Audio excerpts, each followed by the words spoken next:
나이가 들수록 가볍게 살아라. 살다 보면 마음이 점점 무거워집니다. 책임이 늘고 사람도 떠나고 시간은 흘러가는데 마음 한구석에는 풀리지 않은 미움과 후회가 남습니다. 그래서 어떤 이는 말합니다. 나이를 먹을수록 인생이 단단해지는 게 아니라 마음이 굳어간다고. 하지만 부처님은 말씀하셨습니다. 세월은 몸을 늙게 하지만 마음은 스스로 늙게 한다. 젊을 때는 몰랐던 일들, 억울함과 서운함이 쌓이면서 우리는 점점 세상을 경계하게 됩니다. 하지만 마음을 무겁게 하는 건 세상이 아니라 놓지 못한 나 자신입니다. 욕심이 많을수록 불안이 커지고 미움이 깊을수록 얼굴이 어두워집니다. 반대로 마음이 가벼워지면 세상은 다시 따뜻해집니다. 마음을 가볍게 산다는 건 무책임하게 산다는 뜻이 아닙니다. 그저 불필요한 짐을 내려놓는다는 뜻입니다. 후회, 미움, 욕심, 비교, 완벽함, 이 5가지 마음의 무게를 덜면 삶은 훨씬 부드럽고 행복해집니다. 오늘은 부처님의 말씀 속에서 나이가 들수록 마음을 가볍게 살아야 하는 5가지 이유를 조용히 함께 풀어보려 합니다. 제자가 부처님께 조용히 물었다. 부처님, 나이가 들수록 마음이 점점 무거워집니다. 젊을 때는 세상이 두렵지 않았는데 이제는 사소한 일에도 걱정이 앞서고 누군가의 말 한마디에도 마음이 흔들립니다. 왜 세월이 흐를수록 이렇게 짐이 늘어나는 걸까요? 그대는 세월이 짐을 얹었다 생각하지만 사실은 그대가 스스로 그 짐을 놓지 않은 것이다. 제자는 잠시 고개를 들었다. 스스로 놓지 않았다는 말씀이십니까? 사람은 살면서 수많은 일을 겪지만 그 일들이 모두 마음에 남는 것은 아니다. 남는 것은 단 한 가지, 붙잡은 마음뿐이다. 그대가 내려놓은 일은 이미 사라졌지만 붙잡은 일은 세월이 흘러도 그대로 남는다. 그래서 늙는 것은 몸이 아니라 마음이다. 부처님은 손을 들어 나뭇잎 하나를 떨어뜨리며 말씀하셨다. 이 잎이 가지에서 떨어질 때 나무는 아파하지 않는다. 왜냐하면 그것이 자연의 이치이기 때문이다. 하지만 사람은 잎이 떨어져도 그 자리를 계속 붙잡고 있는 법이다. 그것이 마음의 짐이 된다. 그렇다면 부처님, 짐을 내려놓으려면 어떻게 해야 합니까? 내려놓는다는 것은 있는 것이 아니라 그 일에 마음을 더 머물지 않는 것이다. 과거의 후회와 남의 시선, 잃은 것에 대한 미련은 이미 그대가 떠나야 할 방 안의 그림자와 같다. 문을 열고 나가면 그 그림자는 그대의 것이 아니다. 하지만 부처님, 삶에는 책임이 있고 사람에게는 의리도 있습니다. 그것까지 놓으면 너무 가벼운 사람이 되지 않겠습니까? 가벼움이란 무책임이 아니다. 그것은 불필요한 짐을 버린다는 뜻이다. 책임은 짐이 아니라 지금 이 순간에 최선을 다하는 마음이다. 그대가 해야 할 일은 어깨에 얹힌 돌을 세는 것이 아니라 지금 발밑에 흙을 느끼는 것이다. 잠시 바람이 불었다. 부처님의 옷자락이 부드럽게 흔들렸다. 그는 하늘을 바라보며 말씀하셨다. 새는 하늘을 나는 동안 날개를 걱정하지 않는다. 오직 바람에 몸을 맡길 뿐이다. 사람 또한 그렇게 살아야 한다. 세월은 날개를 꺾는 것이 아니라 바람을 믿는 법을 가르치는 것이다. 제자는 그 말을 듣고 천천히 눈을 감았다. 그동안 쥐고 있었던 걱정과 미련들이 손끝에서 조금씩 풀려나가는 느낌이었다. 그는 마음속으로 속삭였다.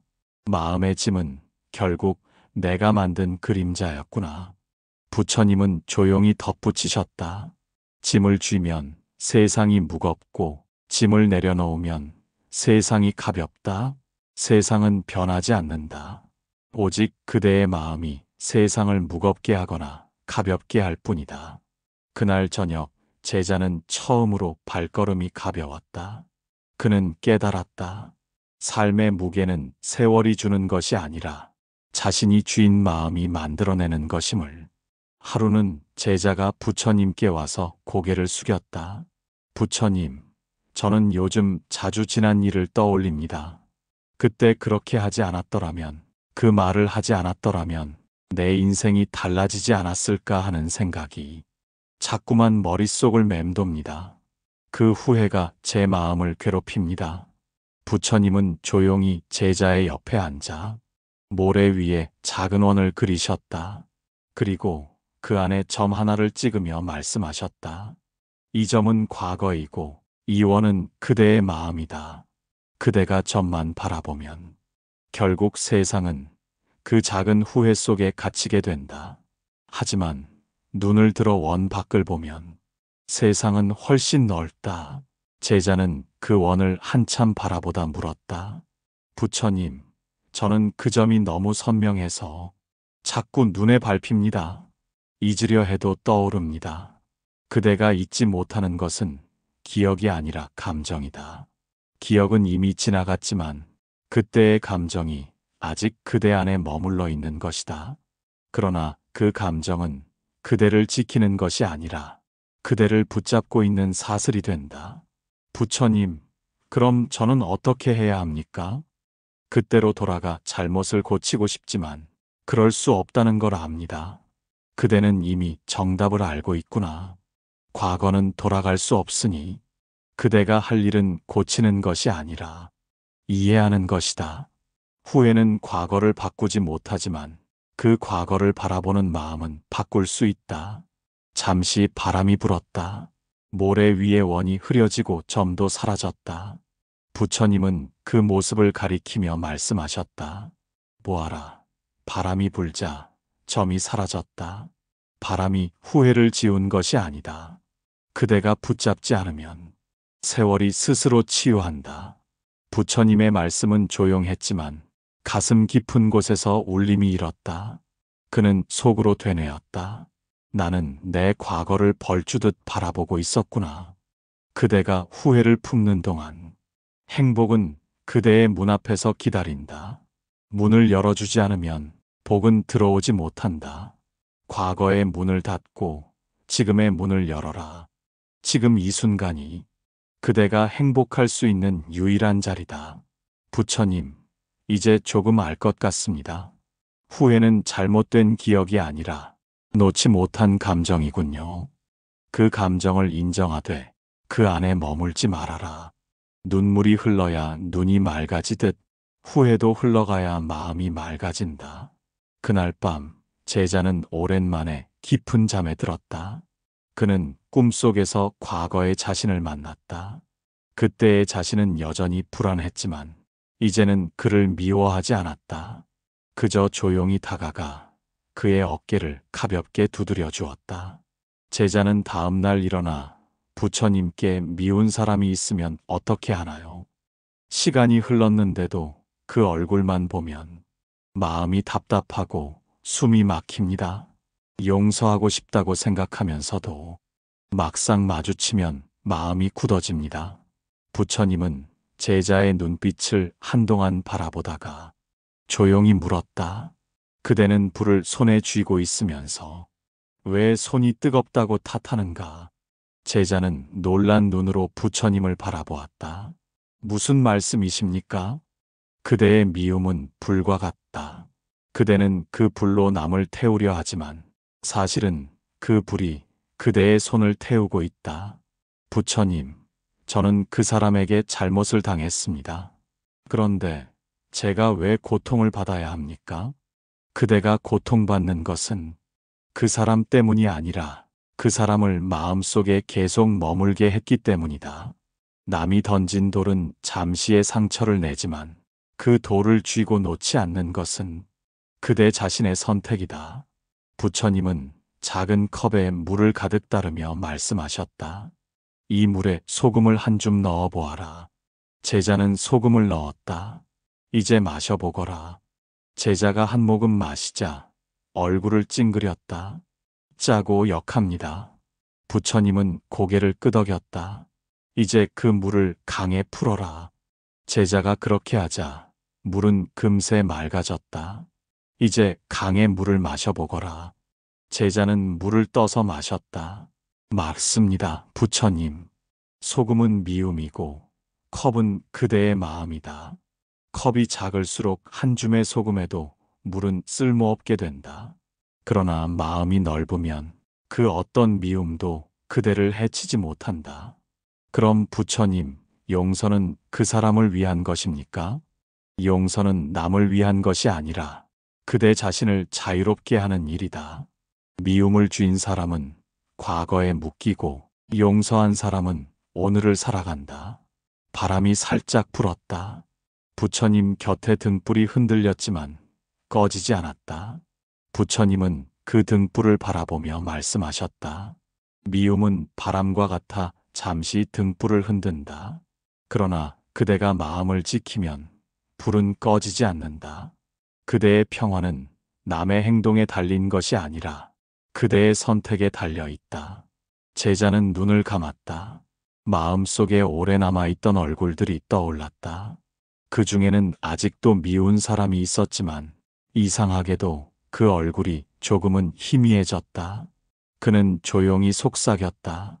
이제는 그 사람을 놓아야 할 때이구나. 부처님은 미소를 지으며 말씀하셨다. 그대를 괴롭힌 사람을 미워하지 말라. 그는 그대에게 비워야 평화롭다는 진리를 가르친 스승이다. 그날 밤 제자는 오랜만에 가슴이 가벼웠다. 그는 깨달았다. 미움은 벌이 아니라 짐이었다. 그리고 그 짐은 오직 자신이 내려놓을 수 있었다.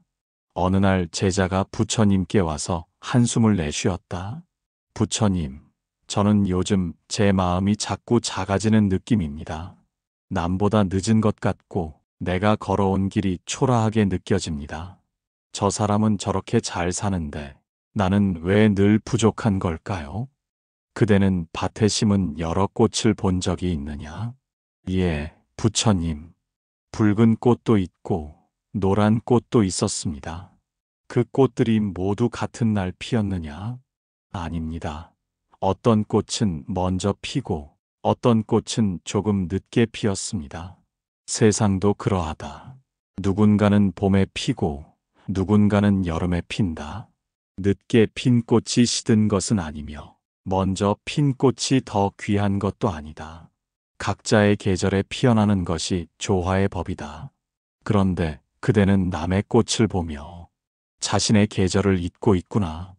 저는 언제나 더 잘해야 한다는 생각에 쫓깁니다.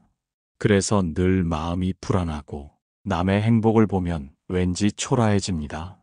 비교의 마음은 불안의 씨앗이다. 남의 빛을 부러워할수록 그대의 빛은 희미해진다. 남의 행복을 시기하는 순간 그대의 행복은 문을 닫는다. 바람이 지나가며 연못 위에 연잎이 살짝 흔들렸다. 부처님은 그 모습을 바라보며 말을 이었다. 연잎은 서로 닿지 않지만 하늘 아래 함께 물 위에 있다. 비교하지 않아도 조화롭고 부딪히지 않아도 평화롭다. 사람도 그러해야 한다. 서로 다르기에 함께 있을 수 있는 것이다. 부처님, 저는 왜 이렇게 자주 비교하게 될까요? 그대가 자신의 가치를 잊었기 때문이다. 남의 눈으로 자신을 보려 하면 언제나 부족함만 보인다. 그러나 자신을 있는 그대로 바라보면 이미 충분한 존재임을 알게 된다. 부처님은 제자의 어깨 위 먼지를 살짝 털어주며 말씀하셨다. 세상에는 완벽한 나무가 없다. 곧게 자란 나무는 그늘이 적고 굽은 나무는 그늘이 깊다. 각자 다른 모양으로 세상을 이롭게 한다. 그대 또한 그 나무들 중 하나일 뿐이다. 부처님, 저는 제 꽃이 늦게 핀다고 생각했습니다. 하지만 이제 알겠습니다. 그건 아직 제 계절이 오지 않았던 것뿐이군요. 봄의 꽃이 여름을 부러워하지 않고 가을의 달이 새벽의 별을 시기하지 않는다. 자신의 때를 아는 자는 늘 평화롭다. 그날 저녁 제자는 혼자 걸으며 하늘을 올려다보았다. 늦게 핀 구름 사이로 한 줄기 노을이 흘렀다. 그는 마음속으로 중얼거렸다. 나는 나의 계절에 핀다. 하루는 제자가 깊은 한숨을 내쉬며 부처님께 말했다. 부처님, 저는 늘 부족하다고 느낍니다. 무엇을 해도 만족이 없고 조금 잘해도 아직 멀었다는 생각이 듭니다. 스스로를 다그치지 않으면 나태해질 것 같고 그렇다고 계속 이렇게 힘들게 살 수도 없습니다. 부처님은 조용히 제자의 말을 들은 뒤 부드러운 눈빛으로 대답하셨다. 그대는 흙 속의 연꽃을 본 적이 있느냐? 예, 부처님. 진흙탕 속에서도 고운 꽃을 피우지요. 연꽃은 더러운 진흙 속에서도 피어나지만 자신의 흙을 부끄러워하지 않는다. 왜냐하면 그 흙이 있었기에 꽃이 피었기 때문이다. 사람도 그러하다.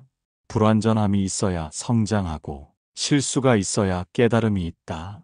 그런데 그대는 완벽만을 바라보다 삶의 향기를 잃고 있구나. 부처님, 저는 늘 잘해야 한다는 마음이 큽니다. 그래야 인정받고 그래야 사랑받을 수 있다고 생각했습니다. 그대는 세상의 기준으로 자신을 재고 있구나. 그러나 세상은 늘 변하고 변하는 기준으로는 결코 평화를 얻을 수 없다. 남보다 앞서려는 마음, 완벽해야 한다는 생각은 스스로를 채찍질하는 괴로움의 근원이다. 부처님은 작은 돌 하나를 들어 손바닥 위에 올렸다. 이 돌을 보아라. 모양이 일정하지 않고 울퉁불퉁하구나. 그런데 이 돌이 강물에 닿으면 물이 그 틈을 따라 흘러가며 소리를 낸다. 그 울퉁불퉁함이 물소리를 만든다. 삶도 그러하다. 완벽하지 않기에 아름답고 부족하기에 배우는 것이다. 부처님, 저는 그동안 제 흠을 감추려 애썼습니다. 남에게 보일까 두려워 마음을 굳게 닫았습니다. 흠은 숨길수록 상처가 되고 드러낼수록 연민이 된다. 그대의 불완전함을 인정할 때 남의 불완전함도 이해할 수 있다. 그때 비로소 마음은 부드러워지고 그 부드러움이 그대를 평화롭게 한다. 부처님, 저는 완벽해야 행복할 줄 알았습니다. 하지만 이제 알겠습니다. 행복은 완벽함 속이 아니라 허용 속에 있군요. 마음이 완벽을 좇을 때 괴로움이 생기고 마음이 불완전함을 받아들일 때 평화가 생긴다. 세상은 본래 불완전하기에 아름답다. 모난 돌이 강을 따라 둥그러지듯 그대의 마음도 시간이 그리 만들어줄 것이다. 제자는 깊이 고개를 숙였다.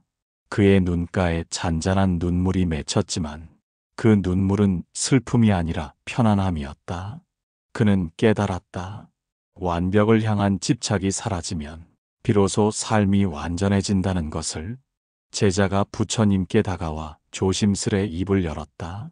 부처님, 저는 요즘 자꾸 더 나은 삶을 꿈꿉니다. 조금 더 편한 집, 조금 더 넉넉한 재산, 조금 더 인정받는 위치에 오르고 싶습니다. 욕심이 나쁘다는 걸 알면서도 그 마음이 쉬이 사라지지 않습니다. 그대는 바다를 본 적이 있느냐? 예, 부처님. 끝없이 넓고 언제나 물이 차 있습니다. 바다는 이미 가득 차 있기에 비가 와도 넘치지 않고 물이 빠져도 마르지 않는다.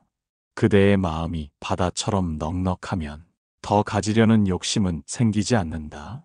하지만 부처님, 사람이라면 더 나은 삶을 바라는 것이 자연스러운 일 아닙니까? 부처님은 미소 지으며 대답하셨다. 그렇다. 바람은 죄가 아니다. 문제는 그 바람이 욕심으로 바뀌는 순간이다. 바람은 그대를 움직이지만 욕심은 그대를 묶는다. 부처님은 제자에게 작은 그릇을 하나 주셨다. 이 그릇에 물을 채워보아라. 제자가 물을 가득 따르자 부처님은 말씀하셨다. 이제 물을 더 부어라. 더 이상 들어가지 않습니다. 그릇이 이미 가득 찼는데 물을 더 부으면 넘쳐 흐른다. 마음도 이와 같아. 이미 충분한데 더 가지려 하면 복은 흘러나가고 불만이 남는다. 부처님은 잠시 말을 멈추었다가 조용히 덧붙이셨다. 욕심이 많을수록 복은 머물지 않는다. 복은 머무를 자리를 찾는 법이다. 마음이 가득 차 있으면 복은 머물 곳이 없어 떠나간다. 비워야 들어온다. 부처님, 저는 가진 것이 부족하다고 생각했습니다. 하지만 어쩌면 이미 충분한데 그걸 보지 못했던 것 같습니다. 부처님은 잔잔히 웃으며 대답하셨다. 그대가 가진 것을 헤아리지 못하면 세상은 언제나 모자라 보인다. 가진 것을 감사히 여기면 그 순간부터 복이 자란다. 복은 더 가지려는 마음에서 오지 않는다. 감사하는 마음에서 자란다. 부처님은 그 바람을 바라보며 말씀하셨다. 욕심이 많을 때 사람은 바람처럼 흔들린다. 그러나 욕심이 사라지면 바람이 불어도 흔들리지 않는다. 그 마음의 고요함이 곧 복의 자리다. 지금껏 더 가지는 것이 행복이라 믿어왔지만 이제는 덜 가지는 것이 평화임을 알았다. 가진 것이 많다고 복이 큰 것이 아니다. 마음이 넉넉한 사람이 복이 큰 것이다. 복은 모이는 것이 아니라 머무는 것이다. 그날 저녁 제자는 사원의 연못가를 걸었다. 바람이 불었지만 물결은 잔잔했다. 그는 마음속으로 조용히 중얼거렸다. 비운이 더 채워지는구나.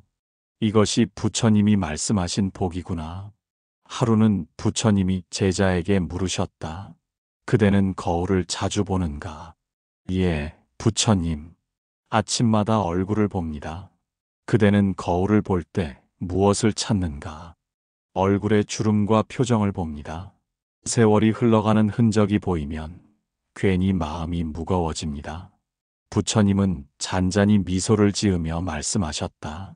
세월이 얼굴을 바꾸는 것이 아니라 마음이 얼굴을 바꾼다. 마음이 무거우면 얼굴도 무겁고 마음이 가벼우면 얼굴은 복의 빛을 머금는다. 부처님, 저는 제 얼굴이 예전 같지 않아 슬펐습니다. 예전의 생기와 웃음이 사라진 것 같았습니다. 그대의 웃음이 사라진 것이 아니라 그대의 마음이 짐을 지고 있기 때문이다.